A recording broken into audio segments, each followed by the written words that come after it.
नमस्कार फ्रेंड, आप सभी का स्वागत है। Friends, forum of bank pensioner activist के श्री जयंत शुक्ला जी ने बैंक पेंशनर के जो पेंशन अपडेशन के बारे में अपने फेसबुक वॉल पे जो एक राइटअप लिखा है उसको मैं आपको शेयर कर रहा हूँ।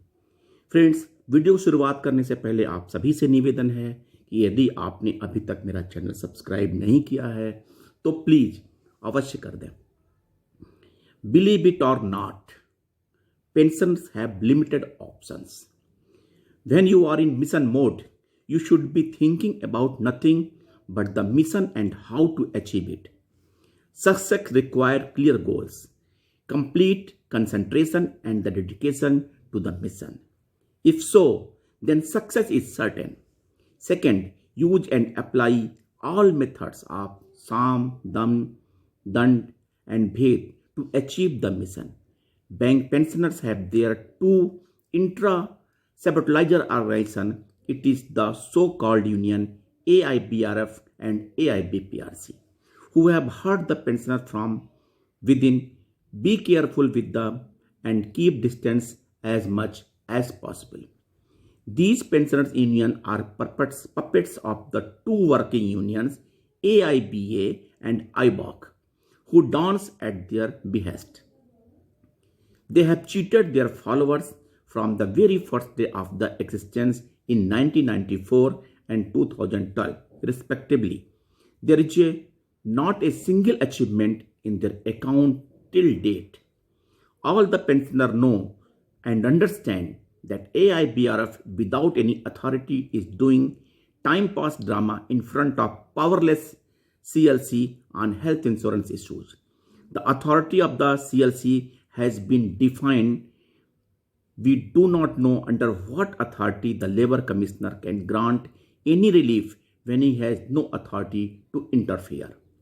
Supreme Court former Justice Gopal Gowda speech as the chief guest at AIBPRC's Bangalore conference was like playing a bean in front of a buffalo. In his entire speech, the constitutional provisions related to pension and the legal aspects of the decisions given by the vibrant judiciary of the country were explained in detail. But the question arises, in front of whom are those elaborate presentations made? Does the mention of those powerful constitutional provisions in the auditorium make any sense? How can presentation in an auditorium be an effective translation of justice, especially when the case is not even being fought before the judiciary? The people Mr. Justice Gowda was addressing have their own stand regarding the court. They have labeled the judiciary as anathema, and therefore the quotes given in the speech in context have no relevance in AIBPRC is completely away from the court.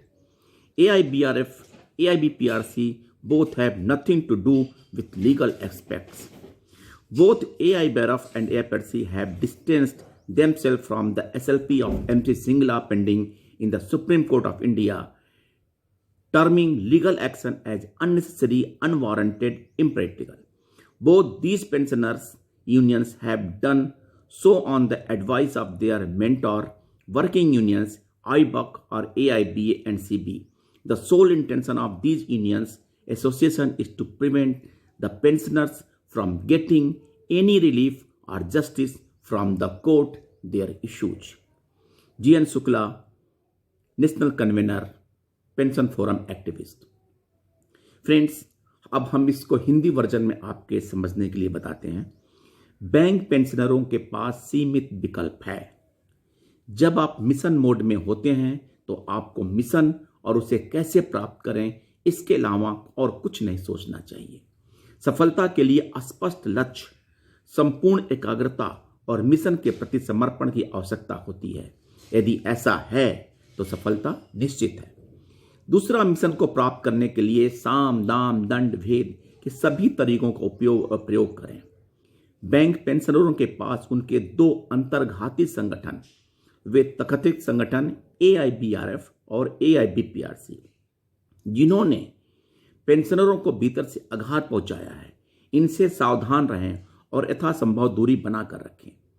ये pensioner union दो कार्यकारी union AIB और IBAC की कठपुतली हैं जो उनको इशारों पर नाचती हैं। उन्होंने क्रमशः 1994 और 2012 में अस्तित्व में आने के पहले ही दिन से अपने अनुयायियों को धोखा दिया है। इनके खाते में आज तक एक भी उपलब्धि नहीं है। सभी पेंशनभोगी जानते हैं और समझते हैं कि AIBRF बिना किसी अधिकार के स्वास्थ्य बीमा मुद्दे को लेकर अधिकार विहीन केंद्रीय श्रम आयुक्त के सामने टाइम पास का ड्रामा कर रहा है। CLC को अधिकार को परिभाषित किया गया है। हम नहीं जानते कि CLC किस अधिकार के तहत कोई राहत दे सकते हैं, जबकि उनके पास हस्तक्षेप करने का अधिकार ही नहीं है। AIBPRC के बेंगलोर सम्मेलन में मुख्य अतिथि के रूप में सुप्रीम कोर्ट के न्यायाधीश गोपाल गौड़ा का भाषण भैंस के सामने बीन बजाने जैसा था। उनके पूरे भाषण में पेंशन संबंधी संवैधानिक प्रावधानों और देश के जीवंत न्यायपालिका द्वारा दिए गए निर्णयों को, कानूनी पहलुओं को विस्तार से बताया गया, लेकिन सवाल उठता है कि वह विस्तृत प्रस्तुतियां किसके सामने की गईं।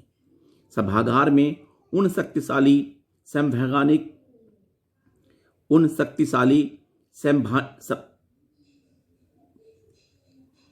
प्राविधानों के उल्लेख से कोई मतलब हल होता है?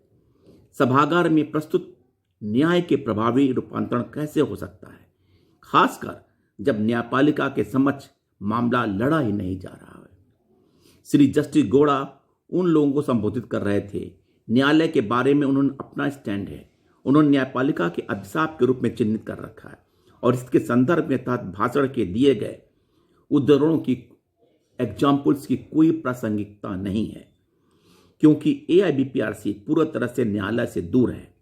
AIBRF, AIBPRC दोनों को कानूनी पहलुओं से कोई लेना देना नहीं है।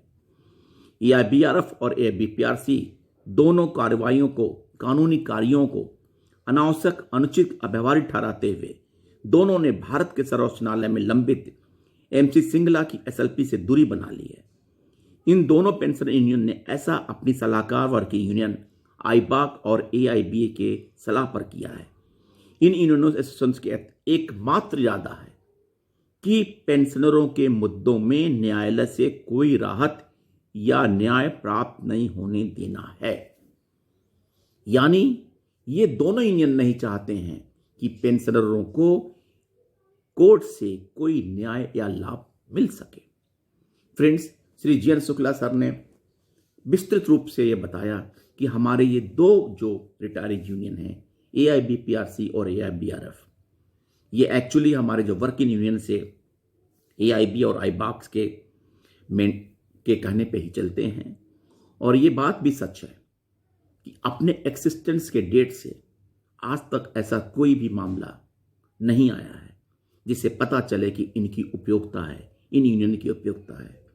ये केवल कॉन्फ्रेंस, ट्राइनियल कॉन्फ्रेंस और जो भी कॉन्फ्रेंस हो सकता है करें और भीड़ इकट्ठा करें, लेकिन इनसे पेंशनरों को अभी तक कोई लाभ किसी भी रूप में नहीं हुआ है। थैंक यू फ्रेंड्स, नमस्कार।